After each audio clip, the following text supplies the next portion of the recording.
comments. Hope you're doing well. Hope you're staying hydrated. So, before we begin, I just want to note that I have started watching WandaVision, and it is bonkers, and I absolutely love it, and you should watch it.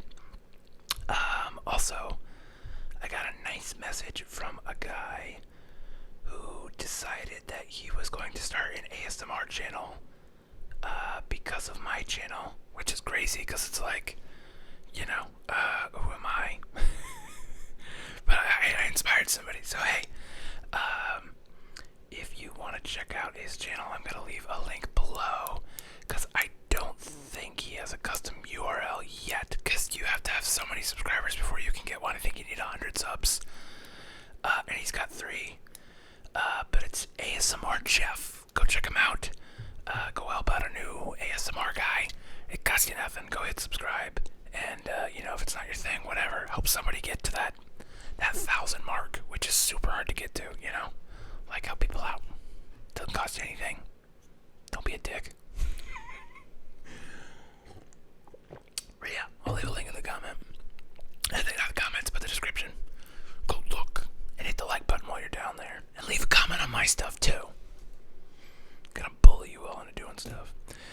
But I've been thinking a lot lately with the last year, COVID, kind of sucks. Sucks for everybody. You know how it is. Sometimes it be like that.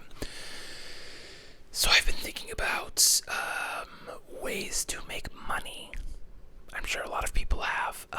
My money was down a little bit last year. Not a lot, actually. Only about $10,000, which, that's still a sizable chunk. It's down like, about 15-20% from most years. My income it usually goes up. It's been going up. But the last couple of years, it feels like I've kind of hit a plateau. So I've been thinking about, okay, how can I get better? How can I be better? I feel like my skill set has also kind of plateaued. So I'm like, okay, I need to take on some bigger challenges. Kind of the jobs I'm taking on aren't challenging me a lot. I'm not growing. There's the flip side of that, like the business side, that I'm not super great at going out to pitch or find clients. So that's part of it too. Because I just don't enjoy that part of the process. I enjoy the actual creating part of the process. And I'm really good with clients once I have them. I'm just very introverted and I don't like to go find them. So I've been thinking about, like, okay, what can I do to be, creating more value, creating more stuff so that I can get more work. Because if I had my druthers about it, I would work every day, and I would particularly work as part of a film crew. That's the thing I like doing the most, is being on set, helping with the production side of things, and then, being done, showing up, solving the problems, capturing the best thing possible, and then handing it off to somebody who enjoys and is good at editing, because I can edit, but I'm not very good at it, and I'm very slow at it. And it's not something I particularly enjoy, so I don't see myself getting a lot better at it anytime soon. So the idea of being a one-man band where I have to, find a client and, like, produce with the client and then actually make the thing and then actually edit the thing, like, that's like 5 different jobs, and it takes a real special person to be able to do all of them very well. Most one-man bands do 2 or 3 pretty well, and they kind of just ham-fist their way through the rest. I am that way. I'm pretty good with photography. I'm pretty good with the video side of it. I can show up, and I can make something out of nothing. I'm pretty good at interviewing people and making them feel comfortable. I'm okay enough at directing, but only if there's not other people there just shouting stuff, because I need them to just shut the hell up, and, like, because I'm so used to, like, being on film sets where there's somebody, like, directing everything, and, like, that's how it works. It's like one person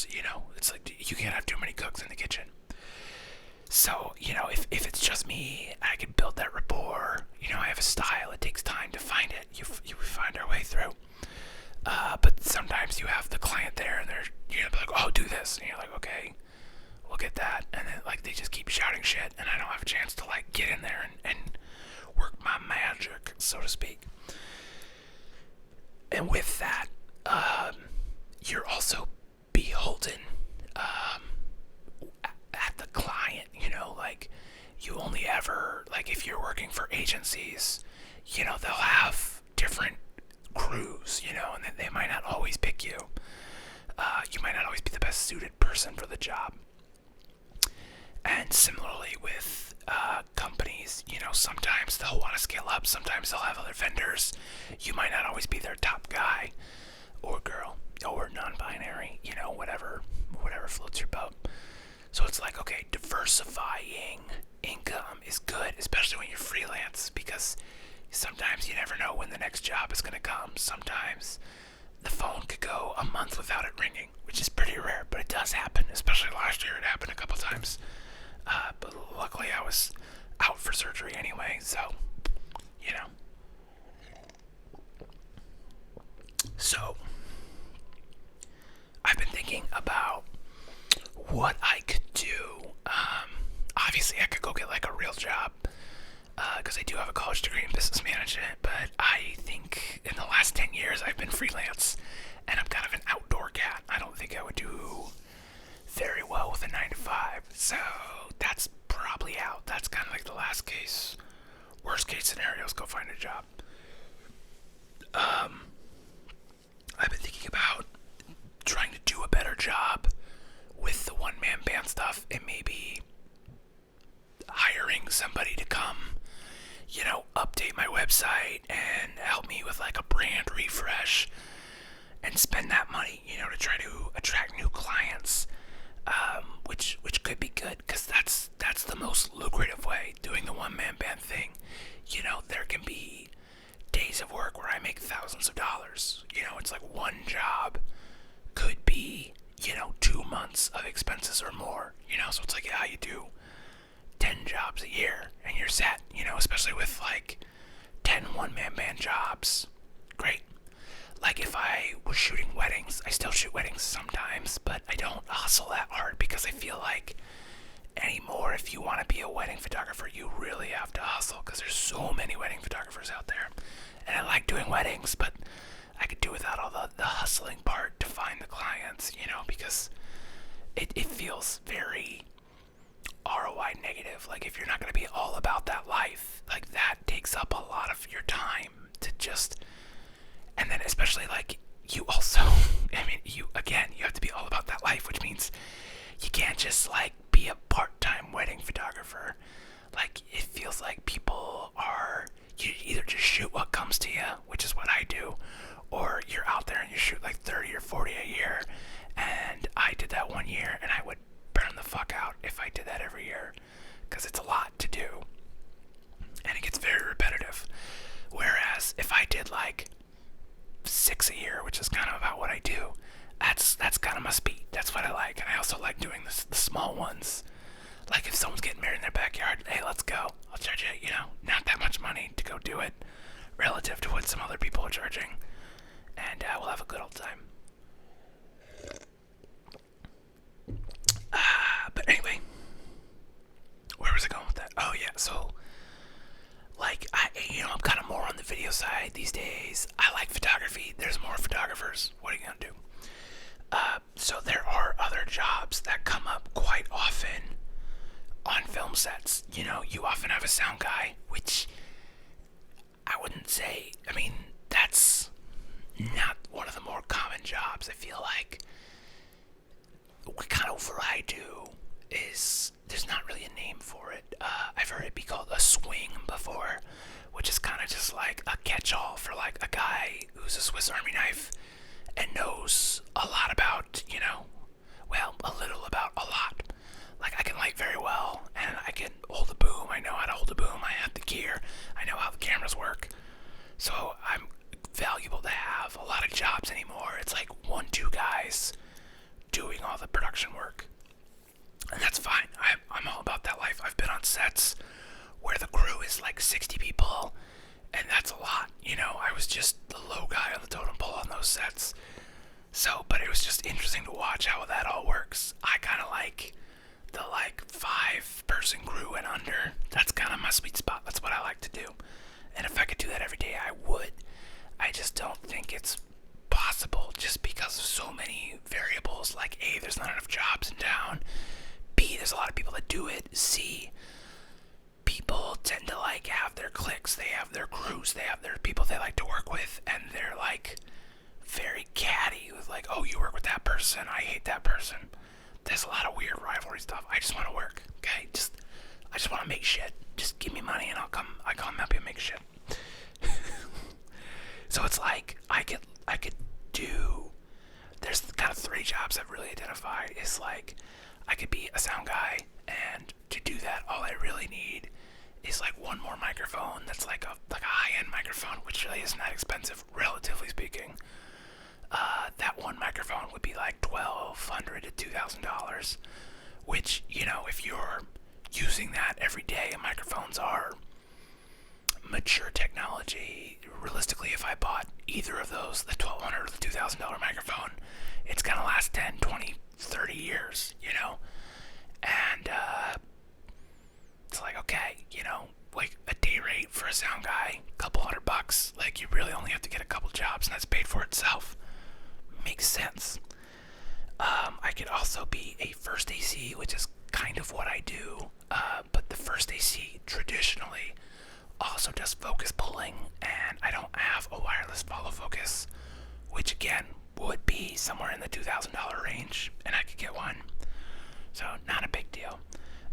Then there's being a grip, which is kind of the person who sets up things for lighting and kind of helps build camera platforms and stuff, which that's a skill set that's not as needed, but it's also much more rare in Omaha here.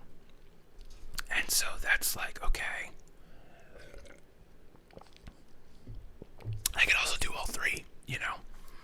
But like, to be a good grip, you know, I have a very basic light kit, and it's like I'm slowly adding onto it because I like to light stuff, because, you know, I kind of am a DP, which is a director of photography, which is the guy who points the camera at shit and tells people where to put the lights, or, you know, the lighting vision.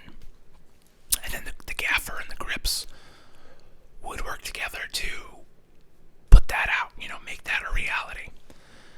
So, you know, you've got those 3 jobs. Also, side note, I was thinking, because I've been telling the ice rink stories, I was like, people like the stories, I should tell film set stories. So, look out for those are coming.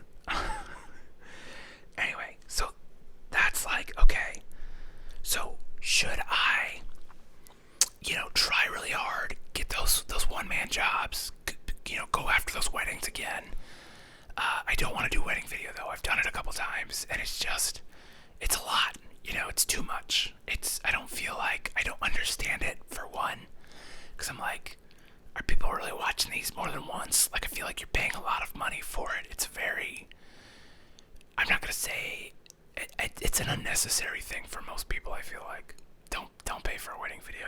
I don't think you really need one. I don't think they're that great. And that's coming from someone who makes videos. So, you know, I think, here's my thing. Photography can be cheated very easily. Video is much harder to cheat. With photography, I can make just a basic courthouse look pretty nice. With the video side of things, that's a lot tougher, especially on a budget. So, like, as you go up, you know, if you want like a great wedding video, like, be prepared to pay like $4 or $5 grand. You know, whereas like $5 grand would get you like a bonkers photographer. So there's that. And if you want any knowledge about weddings, let me know. But I'll tell you right now, my default position as a wedding vendor for the last 10 years is that weddings are fucking scams to take your money. Go get married in a courthouse and have a party in your backyard. There you go. I just saved you like 10 grand. Because everything else is, they just charge you extra money because you said the word wedding. Like, in almost every vendor, if you ask them what it would cost to, like, you say, oh, we're having a family reunion, say wedding, there are two different prices, and I promise you the wedding price is double or triple. Every vendor. Every vendor. And the thing that is really shitty is that as a vendor, if you undercharge, people will think you don't know what you're doing and they won't hire you. So if you're trying to be honest and good and charge people a reasonable rate, they still won't hire you because they don't think you're any good. Isn't that fucked up? Just don't. Just if you get married, just go to the courthouse, have a party in your backyard, or at a bar or something, Do it small. Don't these big weddings. The wedding industry is designed to make you feel like that's what you need to have. So I'm gonna just lay that out there for you. There's your knowledge for the day. But anyway, it's like, okay, should I keep going the entrepreneurial way? Should I try to make it for myself, or should I try to get more crew work, which is what I like to do? And I could do both. I could do all four patterns, just not as well. It's like maybe it's better to specialize a little bit and kind of pick. I know this is the white power sign. I gotta stop making it. It means okay. Goddamn fucking white power people. Ruining the okay symbol. Fuck them. Bastards. Yeah, also P.S. if you're a white supremacist, fuck you and unsubscribe to my channel. Thanks. Anyway. So there's that. I could do that. I could also get, work harder on YouTube. Obviously, that means at the very minimum, making daily videos of my whispering voice for all of you lovely people. I kind of like the way this sounds when I cover. It sounds different, right? This sounds different. It's louder. And there's something interesting about it. The tone is different. I don't know, because it's bouncing. All the reverberations is bouncing. Mouth sounds. ASMR. I hope that's the thumbnail. Just me going like, jazz hands.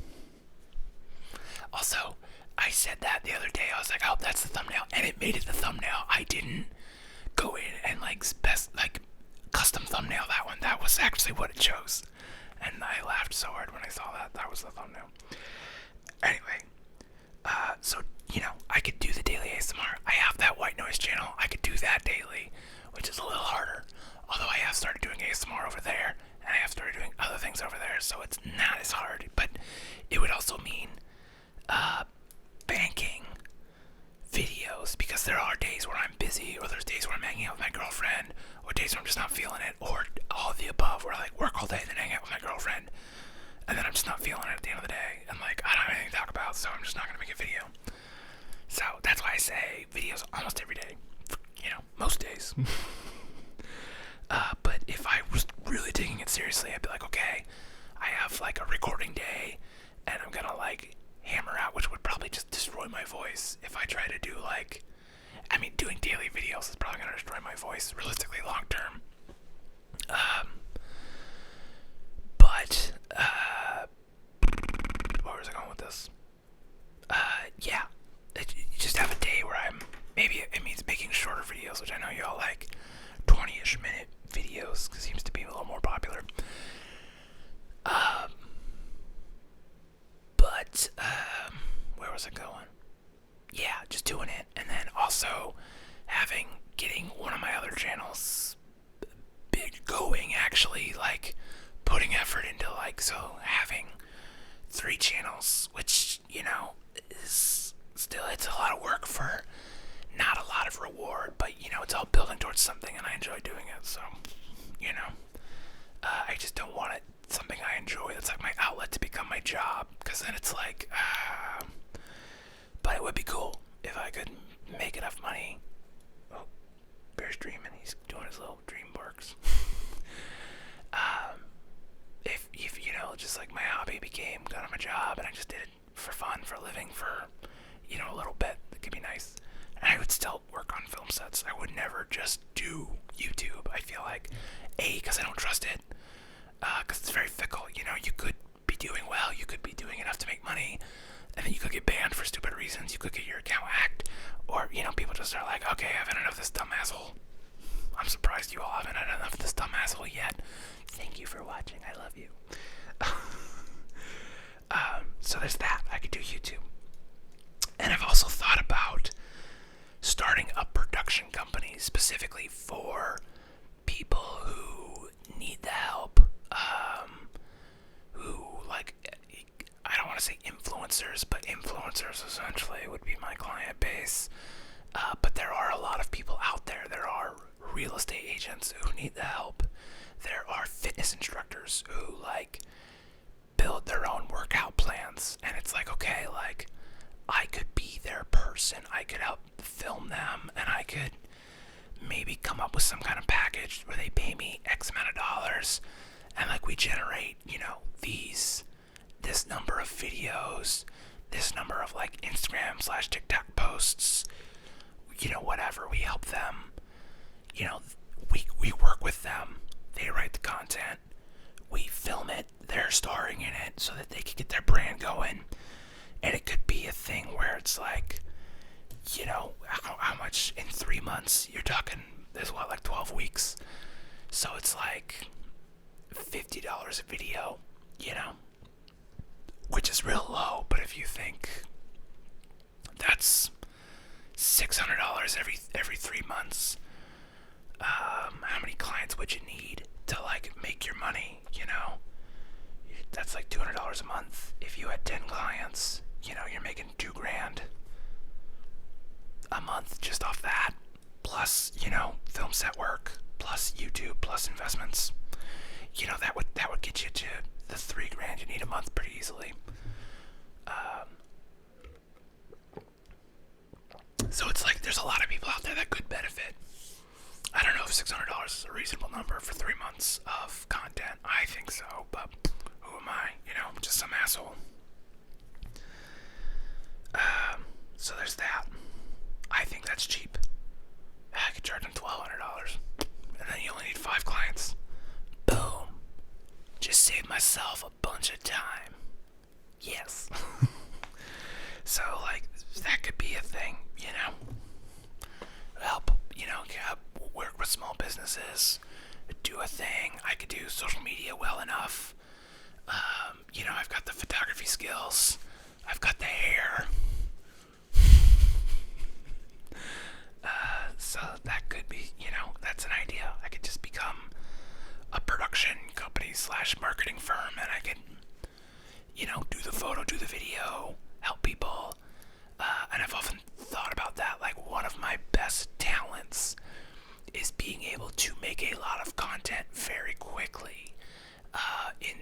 When we're thinking of, like, being on film sets, oftentimes I'll be there as the swing doing multiple jobs, and then one of those jobs is photography also, which is kind of like an extra little bit, and they end up using my photos. Like, my photos have ended up on, like, billboards and a lot of social media ads, and who knows, lots of other places. And it's like, okay, I could go to pretty much any smaller business, and in 4 hours I could get you hundreds of photos that are good, usable, and you'll have content for, months. I just charge a couple $100, get in, boom, you've got, 3 to 6 months worth of content, or more if you feel fine reusing it. I don't care. Just don't get off my nose. So those are kind of the avenues I'm thinking about. Of course, I might just start a podcast, because I know you'd all love to hear the Ben's Image experience. I don't know what the fuck. Joe Rogan does it. Just be like, oh, I pull up that clip. Did you see the clip with the monkeys? Pull that clip up. I need a guy to pull up clips. I don't know. Fucking Joe Rogan.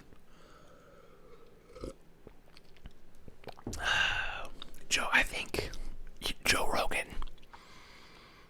I have opinions on Joe Rogan. I don't think Joe Rogan is that great. But what he is great at, I don't, if he does this, or if it's just his name, he has the cachet, because he has the audience. His guests are great, but he doesn't necessarily, what he does very well is he makes people feel comfortable, and he gives them the space to kind of find the interesting topics. But, like, he's not like a great interviewer, he's not like a great speaker. he just curates very well and like has a chill vibe, and that lets a lot of great stuff come out. So that's my opinion on Joe Rogan. Anyway,